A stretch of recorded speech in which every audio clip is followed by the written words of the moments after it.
సింహరాశి గత కొంతకాలంగా తమ మనస్సులో ఏదైతే అనుకుంటున్నారో అది జరుగుతుంది. దీనివల్ల వీరి యొక్క సంతోషానికి హద్దు అదుపు ఉండదు అని చెప్పవచ్చు. అదేవిధంగా వీరి మనసులో ఉన్న ఆలోచనలు అమలు చేసే పనుల్లో కూడా ఈ వారం వీరు నిమగ్నమవుతారు. ముఖ్యమైన కార్యక్రమాల్లో అడుగు ముందుకు వేసి వాటిని పూర్తి చేస్తారు అని చెప్పవచ్చు. సమాజంలో ఇతర వ్యక్తులకు మార్గదర్శకంగా ఈ వారం సింహరాశి వారు నిలుస్తారు. వీరి యొక్క ప్రవర్తన, మాట తీరు, ఆలోచన విధానం ఆ విధంగా ఉంటుంది.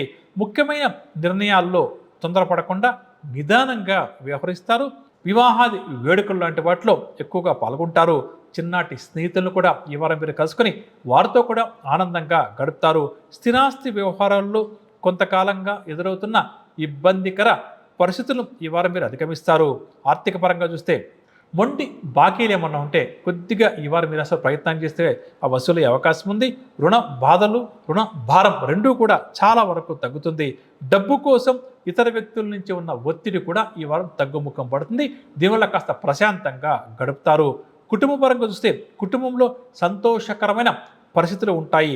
ఉత్సాహంగా, ఉల్లాసంగా కుటుంబ సభ్యులతో గడుపుతారు. ప్రణాళికాబద్ధంగా వ్యవహరించి వ్యవహారాలను కూడా చక్కదిద్దుతారు. శుభకార్యాలు ఇచ్చే మాత్రం ఇవాళ వీరి ఖర్చులు కాస్త ఎక్కువగా ఉంటాయని చెప్పవచ్చు. సోదరులు, సోదరీమణులతో నెలకొన్న వివాదాలు కూడా పరిష్కారం అవుతాయి. ఇక వ్యాపారస్తుల విషయానికి వస్తే ఈ వారం వ్యాపారంలో అధిక లాభాలు చేతికంతాయి. నూతన పెట్టుబడులు కూడా సమకూరుతాయి.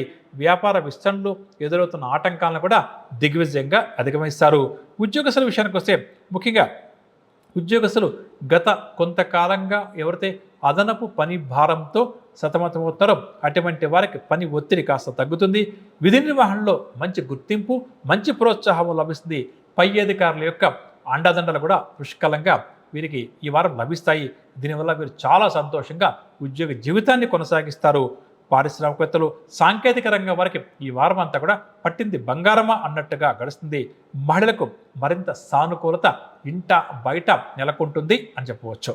ఇక పరిహార విషయానికి వస్తే సింహరాశి ఈ వారం ప్రతి ఒక్కరూ కూడా శివ పంచాక్షరి మంత్రాన్ని యథాశక్తిగా పఠిస్తూ ముందుకు సాగే ప్రయత్నం చేయడం చాలా మంచిది.